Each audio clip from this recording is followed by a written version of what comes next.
டின்னருக்கு இன்வைட் பண்ணிருக்காங்க. செடி மரத்தோட காத்து வரும். இங்க அதெல்லாம் இல்ல, அதனால வீட்டுக்குள்ளேயே கொண்டு வந்துச்சு. மரியாதை. நான் இவர்கிட்ட வேலை கத்துனதுனால தான் நான் ஒரு ஆளா இருக்கேன். இப்போ பாத்தீங்கன்னா நம்ம கார்ல போயிட்டு இருக்கிறோம். எங்கேன்னு பாத்தீங்கன்னா ஜப்பார் பாய் வீட்டுக்கு. பாய் ஜப்பார் பாய் வீட்டு இங்கிருந்து எவ்வளவு தூரம் பாய்? 5 to 10 minutes. ஓகே, கண்டிப்பா இன்னும் ஒரு 10 நிமிஷத்துல நாங்கள் ரீச் ஆயிடுவோம். இங்கே உள்ள ரோடு, இங்கே உள்ள டிரைவிங் சீட்டு, ரெண்டாவது இங்கே உள்ள ரூல்ஸு எல்லாமே நம்மளுக்கு வித்தியாசமாக இருக்குது. அதாவது டிரைவர் ஒரு வழியில் போயிட்டுருக்காரு, நம்மளுக்கு பார்த்தா ராங் ரூட்டில் போகிற மாதிரியே இருக்குது. ஏன் அப்படின்னா இங்கே உள்ள ரூல்ஸ் அப்படி தான், எல்லாமே ஆப்போசிட் சைடு. துபாயில் நம்ம எந்த இடத்துக்கு போனாலும் சரிங்க, எந்த பக்கம் திரும்பினாலும் பெரிய பெரிய பெரிய பெரிய பில்டிங்காக இருக்குங்க. Hi guys, welcome to WFT. Sampath and Sivakannan. நாங்கள் எங்கே இருக்கோம் அப்படின்னு கேட்டிங்கன்னா துபாயில் இருக்கோம். துபாயில் இன்றைக்கி ஒரு டின்னருக்கு வந்திருக்கோம். எங்கே வந்திருக்கோம் அப்படின்னு கேட்டிங்கன்னா ஃபுட் ஏரியா தமிழ் ஜப்பார் பாய் அவங்க வீட்டுக்கு தாங்க வந்திருக்கோம்னு கேட்டிங்கன்னா தமிழ் சஃபாரி. ஆமாங்க, தமிழ் சஃபாரி சம்பத் கான் நாங்கள் எல்லாத்தையும் டின்னருக்கு இன்வைட் பண்ணியிருக்காங்க. உள்ளே போயிடலாம் வாங்க. வாங்க போகலாமா? 8வது ஃப்ளோர் போகிறோம். ஜப்பார் பாய் அப்பார்ட்மெண்ட்டுக்கு வந்துட்டோம்.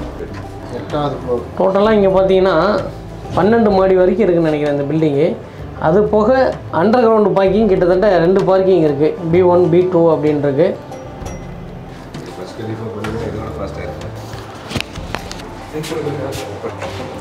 தமிழ் சஃபாரி நம்மளை விட்டு முன்னாடியே ஓடியான்ட்டாரு. வாங்க பாய், எப்படி இருக்கீங்க? நல்லா இருக்கேன். நீங்க எப்படி இருக்கீங்க? நல்லா இருக்கேன். சம்பர்ச்சி. Okay bye. இது ஒரிஜினல். இது ஒரிஜினல். ஆமாம், இங்கே துபாயில் வந்து செடி கொடிகள் ரொம்ப கம்மி. சரி. நம்ம ஊரில் வரும்போது அங்கே காத்தோட்டமாக செடி மரத்தோட காற்று வரும். இங்கே அதெல்லாம் இல்லைல்ல, அதனால வீட்டுக்குள்ளேயே கொண்டு வந்துச்சு. ஓகே. திறந்து வச்சோன்னா அந்த மணல் காற்று வரும், டஸ்ட் ஆகிடும் வீடு. அப்போ மூடியே வைக்கணும், ஏசிலேயே வாழணும் அப்படின்னா நம்மளுக்கு வந்து அந்த பியூர் ஆக்சிஜன் எங்கேருந்து வர்றது? அதனால தான் இதெல்லாம் வச்சிருக்கோம். இதுலேருந்து எடுத்துக்கிறது கொஞ்சம் கொஞ்சமாக அப்படியே கொஞ்சம் எல்லாம் ஒரு டிப்ஸ் வச்சிருக்கீங்க. பாய், டின்னர் நீங்க என்ன ஸ்பெஷல்? ஏதாவது பெத்த பீஸா வச்சிருக்கீங்களா? நீங்க எப்படி நம்ம ரெஸ்டாரண்ட்ல பிரியாணி சாப்பிட்டு இருப்பீங்க கண்டிப்பா. அதனால வந்து ரெஸ்டாரண்ட்ல இருந்து கீ ரைஸ் கொண்டு வந்து அதை சாப்பிட்டுக்க மாட்டீங்க. ஆமா. அப்புறம் வந்து பெப்பர் மட்டன், பெப்பர் சிக்கன், அதுதான் நம்மளுக்கு டின்னரு. அது கூட சைடா ஸ்பெஷலா இருக்கட்டும் அப்படின்னு fried chicken. Fried chicken. Fried சிக்கனா? டைப். சரி சரி. ஓகே, அதை சேர்த்து சாப்பிடுவோம் நம்ம. அது ஒரு மசாலா போட்டு மேரினேஷன் பண்றேன், பாக்குறீங்களா? அப்படியே வாங்க. என்ன கேள்வி இது? உடனே பார்த்தாவுன்னு இவங்களோட வேலையே மசாலா தானே. இந்த மசாலா வந்து மிக்ஸ் பண்ணியிருக்கேன். இது வந்து நம்மளுடைய channel, YouTube channel food area Tamil and Facebook food area Tamil 2.0 இருக்கு. சரி, ஓகே. சின்ன குழந்தைங்க கூட செய்யலாம் பார்த்து ஃப்ரைட் சிக்கன். ஆமா, ஓகே ஜி. ஆனா இதுல வந்து சும்மா ஓவரலா தான் பார்க்க போறோம். பார்த்துக்கோங்க. மசாலா எல்லாமே மேரினேஷன் பண்ணி வச்சிருக்காராம். உள்ள போயிடுவோம். தண்ணி யூஸ் பண்ணாலும் மீட்டர் ஓடும், அதுக்கு பில்லு கொடுக்கணும். சரி. கேஸ் யூஸ் பண்ணாலும் மீட்டர் வரும், பில்லு கொடுக்கணும். வைஃபை யூஸ் பண்ணாலும் எவ்வளவு வேணாலும் யூஸ் பண்ணலாம். பில் எல்லாமே போஸ்ட் பெய்டு தான். ஓகே. மசாலா போட்டு ஊற வச்சிட்டீங்களா? ஆமாங்க. இதுல வந்து இஞ்சி பூண்டு பேஸ்ட், சில மசாலாக்கள், அதுதான் என்னோட சேனல்ல இருக்கு food area Tamil. Okay okay. ஆமா, இது வந்து ஒரு மணி நேரமா ஊறுது. ஊறட்டும். இது பாத்தீங்கன்னா மைதா மாவு, ஆனியன் பவுடர், சால்ட், பூண்டு பவுடர், அதை போட்டு மிக்ஸ் பண்ணிட்டு இருக்கேன். இதோட அளவுகள்லாம் சேனல்ல போய் பாத்துக்கலாம். சேனல்ல பாத்துக்கங்க. ஜப்பர் பாய் வீடியோல ஃபுட் ஏரியா தமிழ்ல தெளிவா சொல்லியிருப்பாரு. அதனால இது மசாலா மேரினேஷன் பண்ணேன். சரி. வேலை என்னன்னா, அது ஃபர்ஸ்ட் நம்ம அடுப்பை பத்த வச்சுக்கலாமா? வச்சுக்கலாமே. பத்திச்சு. இந்த ஆயில் சூடானோன்னு என்ன பண்ணணும்னா, ஃபர்ஸ்ட் ஒரு தடவை இதுல போடுறேன், மாவை போட்டு நல்லா பிசைறேன். இப்படி மாவு ஒட்டுற மாதிரி நல்லா மாவு ஒட்டிக்கிச்சா இப்போ வந்து உதறேன். எவ்வளவு முடியுமோ அவ்வளவு உதறணும். உதறி இப்படி வச்சுக்கிட்டே வர வேண்டியதான். ஒரு பீஸ் பெத்த பீஸுச்சு. இது வந்து இது வந்து 1க்கு 2 தடவை மாவு பட்டுச்சுன்னா பெரிய பெத்த பீஸா இருக்கு. பாதி பீஸ் நான் போட்டேன். ரைட்டு. பாதி நீங்க போடுங்க. நீங்க ஆல்ரெடி ரெஸ்டாரண்ட்ல டயர்டா இருப்பீங்க. அப்படிலாம் போய் ரெஸ்ட் எடுங்க. ஒரு ஆசை தான் உங்களுக்கு வந்து ரெஸ்டாரண்ட்ல சாப்பிட்டதே இங்க கொடுக்க கூடாது அப்படின்ட்டு. அப்படியா? ஓகே. அப்படியே கீழே பாத்தீங்கன்னா ஜி, இத பாருங்க, இதுல கோழியை சொருவலாம். நான் 2-3 கோழியை சொருவி விட்டுருவோம் உள்ள. சூப்பர். கிரில் பண்ணலாம் உங்களுக்கு. ரைட். இந்த எக்ஸாஸ்ட் ஃபேன் ஆன் பண்ணி விட்டோம்னா அந்த ஹீட் உள்ள நிக்காது. அதுக்குன்னு தனியா பர்னர் இருக்கு பாருங்க.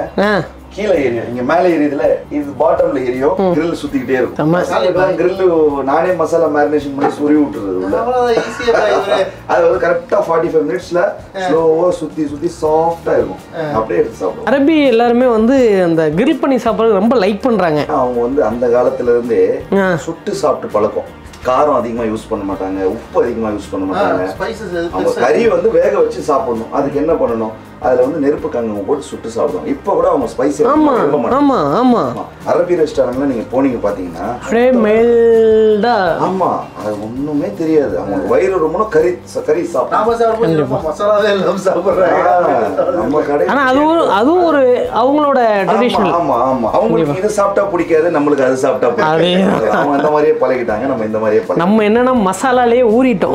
ஆமா வேற ஒன்றும் கிடையாது. நம்ம வந்து மசாலா கலக்கிட்டு இருக்கோம். ஆல்ரெடி தெரியும் ஆள் ரொம்ப பிஸியா இருக்காரு. ஆல்ரெடி ரெஸ்டாரண்ட்லயும் டயர்டா இருப்பாரு. கொஞ்சம் நீங்க பிரேக் எடுங்க, நாங்க ரெடி பண்ணிடுறோம் அப்படின்னு சொல்லிட்டு கொஞ்சம் பிரேக் கொடுத்துருக்கோம் அவருக்கு. ஏன்னா நமக்கான சிக்கன் ஜபார் பாய் ரெடி பண்ணிட்டு இருந்தாரு. நாங்க பாதியிலே அவர்கிட்ட பிடிக்கிட்டோம். ரெஸ்ட் எடுங்க பாய், நாங்க இப்ப ரெடி பண்றோம் அப்படின்னு. இந்த நல்லா இப்படியே மிஸ் பண்ணி அப்படியே போட்ட வேண்டியதான். சிவகரன் போட்டு கொடுக்குறாரு, நம்ம வறுப்போம். ஆமா இது வந்து எண்ணெய் ரொம்ப சூடா இருக்கணும் பாய். ஆமா எண்ணெய் வந்து ரொம்பவும் டெம்பரேச்சர் இருக்கக்கூடாது. போட்டோடனே மேலே முறுமுறுன்னு ஆகிட்டு உள்ள வேகாது. அதே நேரத்தில் ஆயிலில் வந்து டிப் ஆகணும். சும்மா மீனுக்கு வறுக்கிற மாதிரி லைட்டாக போட்டுலாம் இது பண்ணுவோம், அவ்வளோதான். இப்போ இதில் வைங்க ஜி, அதில் வச்சுக்கிட்டே இருங்க. இந்த ரவுண்டை நான் முடிச்சிடுறேன். இது பாருங்க நார்மல் டெம்பரேச்சரில் நம்ம போட்டோம். இது பாருங்க பொறுமையாக வேகுது பாருங்க. இல்லைன்னா என்ன எடுக்கும், இந்நேரத்துக்கு மேலே வந்து செவந்து போயிருக்கும். ஆமாம் கரெக்டாக போயிட்டு இருக்கா. நீ சாப்பிட தர சாப்பிட ஃப்ரைட் சிக்கனோட டெக்ஸ்சர் வந்துருச்சா? யாருக்கிட்ட பாருங்க வீட்டுக்கு வந்த விருந்தாளிங்களை நம்ம நிறுத்தி வேலை வாங்கி சாரி அதாவது என்னன்னா சரியான ஆளுங்க. சாப்பாடுனா நாங்கள் கொஞ்சம் ஆர்வமாயிடுவோம், அதனால தான். இப்போ போட்டா கரெக்டாக அஸ்வாக் ஜி இந்தாங்க. ஏதோ முக்கியமா பேசுறீங்க.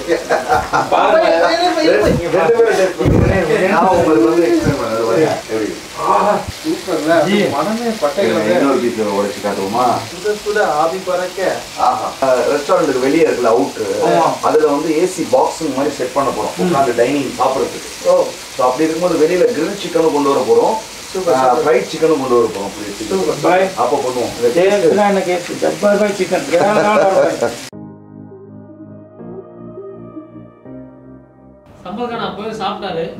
ஐயோ அவருக்கு வைங்க, நல்லா பெத்த வரணும். எப்பவும் பெத்த பீஸா தான் கேட்குறாரு. இன்னைக்கு எப்படி இருந்துச்சு ரெஸ்டாரண்ட்ல பிஸ்னஸ்? ஃப்ரைடே சாட்டர்டே சண்டே பிச்சுக்கும். வெள்ளிக்கிழமை நம்ம அந்த கூட்டத்தை வந்து கண்ட்ரோல் பண்ணிட்டோம். வந்தா உடனே கொடுக்குற மாதிரி பண்ணிட்டோம். அதுக்கேற்ற மாதிரி செட்டிங் பண்ணிட்டோம். 5000 பேர் வந்தாலும் கொடுப்போம். சூப்பர். செட்டிங் கிடைக்காது. நான் ஒரு ரெஸ்டாரண்ட் வச்சிருக்கிறதுனால சொல்றேன், கிச்சன் செட் ஆகணும், லேபர் செட் ஆகணும், இடம் செட் ஆகணும், நம்மளுக்கு புது இடமா இருக்கும். ஸோ மக்கள் அங்கே உள்ள மக்கள் எந்த மாதிரி வராங்கன்னு நம்ம கெஸ் பண்ணணும். எந்த மாதிரி இருந்தால் எப்போ ஸ்பீடாக கொடுக்க முடியும்னு நம்ம அதெல்லாம் கெஸ் பண்ணணும். அதெல்லாம் இப்போது ஃபுல்லாலாம் நிறைய பேர் சொன்ன கம்ப்ளைண்ட் போகிறோம் ரொம்ப க்ரௌடாக இருக்குது நின்று திரும்பி போயிடும் அப்படிங்கிறாங்க. கிடையாது. இப்போ என்னன்னா பில்லிங்கில் யோசிக்கிறாங்கல்ல என்னென்ன வாங்கலான்னு, அதுக்கு தான் டைம் ஆகுது தவிர அவங்க பில்லு அடித்த உடனே அடுத்த நிமிஷம் உள்ள நாங்கள் வந்து பேக் பண்ணிடுவோம். எங்களுக்கு வந்துடும் ஒரு பில்லு உள்ள கேவிட்டி வந்துடும், பேக் பண்ணி வச்சிருவோம். அவர் அங்கேருந்து கார்டு ஸ்வைப் பண்ணிட்டு அவருக்கு காசு கொடுத்துட்டு நடந்து வரும்போதே அவர் கையில் கொடுத்துருவோம். நல்ல தகவல். அந்த மாதிரி வச்சுருக்கோம். கண்டிப்பாக. ரெண்டாவது நான் ஜப்பார் பாய்கிட்ட கேட்டிருந்தேன், சரி அதான் கூட்டமாக வருது, ஏன் நீங்கள் பிரியாணி லேட் பண்ணுறீங்க, லேட் ஆகுதுன்னு சொல்லி ரிட்டர்ன் போகிறாங்களேன்னு. சுட சுட பிரியாணி கொடுக்கணுங்க, அதான் பிரியாணியோட ஃப்ளேவர் நல்லாயிருக்கும் அப்படின்ட்டு ஒரு கடையில் போய் பார்த்தேன். கரெக்டாக ஒரு 10 கிலோ இல்லை ஒரு 15 கிலோ போகிற அளவுக்கு தான் சட்டி வச்சுருக்காரு, அதுக்கு மேலே இல்லை.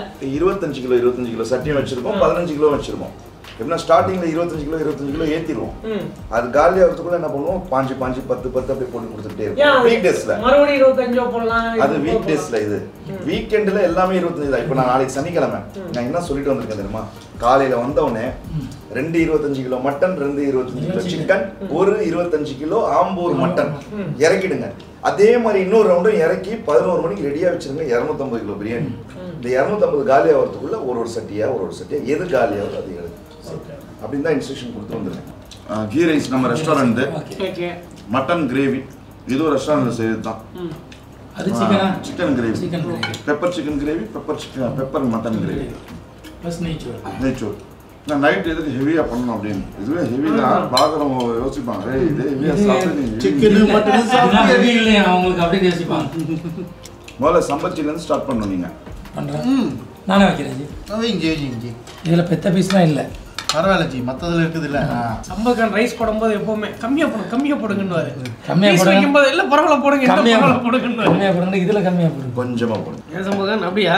ஆமாம், இன்னும் கொஞ்சம் போடவா? பீஸ் தானே முக்கியம். சம்பச்சி பெத்த பீஸ் எனக்கு பெத்த பீஸ் அந்த எலும்போட சூப்பர். நல்ல கிரேவி எடுத்து அள்ளி வைங்க, அப்பதான் அந்த சாப்பாடுல போட்டு பிசைஞ்சு அடிக்க முடியும். தலைவரே நல்லா இருக்கா? பிரமாதமாக இருக்குது. நெய் சோறுக்கு சரியான காம்பினேஷனாக இருக்கும். ஆமாம், பெப்பர் கிரேவி வந்து நல்லா இருக்கும். ஆனால் நம்ம ரெஸ்டாரண்ட்டில் வந்து நெய் சோறுக்கு ஒரு ரேட்டு கம்மியான ஒரு ரீசனபிள் ரேட் வச்சு கத்திரிக்காய் பச்சடி, வெங்காய பச்சடி, ஸ்வீட் கொடுக்குறோம். அதுவே போதுமானது. எக்ஸ்ட்ரா நம்ம அது கூட நான்வெஜ் சாப்பிடணும் அப்படின்னா pepper chicken gravy, pepper mutton gravy வாங்கிக்கலாம். கண்டிப்பாக சூப்பராக இருக்குது. இப்போவும் எனக்கு வந்து என் மனசில் வந்து அவருக்காக மரியாதை, தனி மரியாதை, ஊஞ்சல் ஆடும். நான் இவர்கிட்ட வேலை கற்றுனதுனால தானே நான் ஒரு ஆளாக இருக்கேன். வேற வந்து என்ன சொல்றது, சரியான ஆள் இல்லாத வேற யாருக்கிட்டே போய் மாட்டிருந்தா என்னோட நிலைமை என்ன இருக்கும்? அரைக்குறையா கத்துருப்போம்ல, அவங்க என்ன கத்து வச்சிருக்காங்க அதான் கத்துருவேன். நானும் அதுதான் பெஸ்ட்னு சொல்லிட்டு இருப்பேன். அப்படிதான் அதெல்லாம் வந்து நடக்கும் தானே. ஃபார்முலா எல்லாமே அதே தான். மீன்ஸ் அண்ட் ஸ்டைல் மட்டும் வேற. இந்த ஸ்டைல் அந்த செய்யற அது வந்து மதர் ரெசிபி. ஆமா, அது வந்து நாங்க டெவலப் பண்ணி கொண்டு போயிட்டு இருக்கோம். எனக்கு போதும், பெரிய விஷயம் எனக்கு போதும். அவருக்கு வைங்க லெக் பீஸ் பெத்த போமா. ஃபர்ஸ்ட் நானே அவருக்கு வைங்க லெக் பீஸ் பெத்த பீஸ்ன்றது எடுத்துட்டு ஆல்ரெடி. பெப்பர் சிக்கன் கிரேவி எப்படி இருக்கு பார்த்து சொல்லுங்க. சாப்பிட்டு நெய் சோறுக்கு நல்ல காம்பினேஷனாக இருக்குது. அதோட இது ஒன்னோட ஒன்று தூக்கி கொடுக்குது. அப்படியே ஃப்ரைட் சிக்கனும் சேர்த்து சாப்பிடுங்க, அது கூட தொட்டு நல்லா இருக்கு. துபாய் எப்படி இருக்கு? ரொம்ப சூப்பராக இருக்கு. இருக்கா? முக்கியமாக ரொம்ப புதுமையாக இருக்குது. எல்லாமே புதுசாக இருக்குது. வந்து செட்டில் ஆகிருக்கீங்களா? கொஞ்சம் டைம் எடுத்துக்கிறேன் பாய். செட்டில் ஆகிருக்கு, யோசிக்கிறீங்க. ஜபர் பாய் கம்பெனிக்கு ஆளு வேணுமா? ஜபர் பாயோட இருந்துறீங்களா? தமிழ் செட்டில் ஆகிடலாம் போல இருக்குது. அருமையான கண்ட்ரி. பாய்.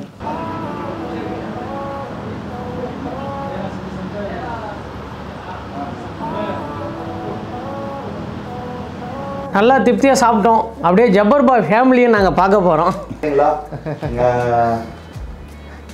என் பொண்ணு சஃபா. சஃபா எப்படி இருக்கீங்க? நல்லா இருக்கீங்களா? ஹாய், ஐ அம் சாம். எத்தனாவது படிக்கிறீங்க? Third standard. அவர் என்ன சொல்றாரு, அவர் பேர் வந்து சம்பத். ஐ அம் சாம். இவர் அஸ்வாக் பாய். வாங்க. இவர் வந்து சைஃப், இவர் பேரு. ஒளிரீங்க இப்படியோ.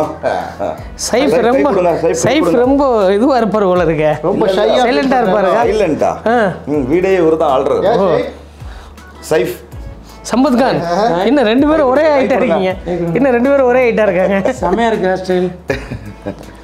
துபாய் கலக்க போறான் நாளைக்கு பாருங்க. எப்படியா? இப்ராஹிம் வாங்க தம்பி. படிக்கிறார். எப்படி இருக்கீங்க? நல்லா இருக்கீங்களா? சேர்த்துட்டீங்களா பாய்? கை கொடுங்க. ஸ்கூல்ல இங்க சேர்த்துட்டீங்க. அஸ்ஸலாமு அலைக்கும். ஸ்கூல் எல்லாம் இங்க தான் படிக்கிறாங்க எல்லாரும். ஆமா. Okay okay. ஜப்பர் பாய் ஃபேமிலியை பார்த்து ரொம்ப சந்தோஷம். ரொம்ப நாள் கழிச்சு ஒரு என்ன சொல்றது, ஜப்பர் பாய் வீட்டில் சென்னையில் சாப்பிட்டோம். அதுக்கப்புறம் அவர் துபாய் வீட்டுக்கு வந்துட்டோம். இங்கே சாப்பிட்றோம். நீ அடுத்து எந்த நாட்டில் கடை ஓப்பன் பண்ண போகிறான்னு தெரில. அந்த வீட்டில் போய் சாப்பிடுவோம் நாங்கள். ஸோ நம்மளோட உறவுகள் வந்து எப்போவுமே தொடர்ந்துட்டு இருக்கணும்னு இறைவன்கிட்ட வேண்டிக்கிறேன். Same to you, same to you. கண்டிப்பாக பாய். இவ்வளோ நேரம் நீங்கள் வீடியோ பார்த்துருப்பீங்க. ஜப்பர் பாய் வீட்டில் வந்து ஃப்ரைடு சிக்கனு, நெய் சோறு, மட்டன் பெப்பரு, சிக்கன் பெப்பரு எல்லாத்தையும் நாங்கள் சாப்பிட்டோம். ரொம்ப ஒரு ஜாலியாக நம்ம ஃபேமிலியோடு இருக்கிற மாதிரி ஒரு உணர்வு இருக்குது. ஜப்பர் பாய்க்கு வந்து ஃபுட் ஏரியா தமிழ் அப்படின்னு சொல்லிட்டு யூடியூப்பில் பேஜ் இருக்குது, மறக்காமல் போய் பாருங்கள்.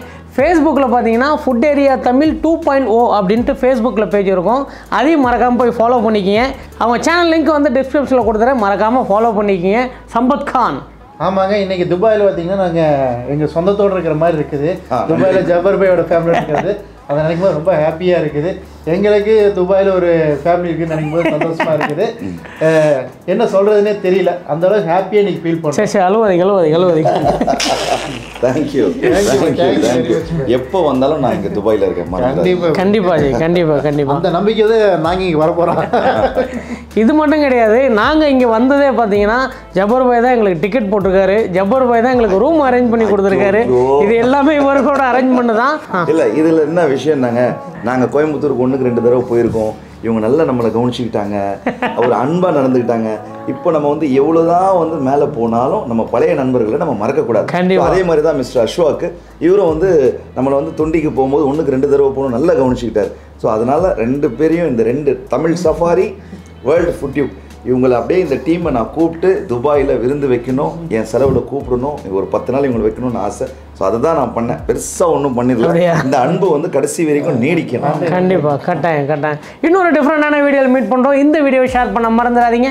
பாய் பாப்பா, டாட்டா சொல்லுங்கள். பாய்.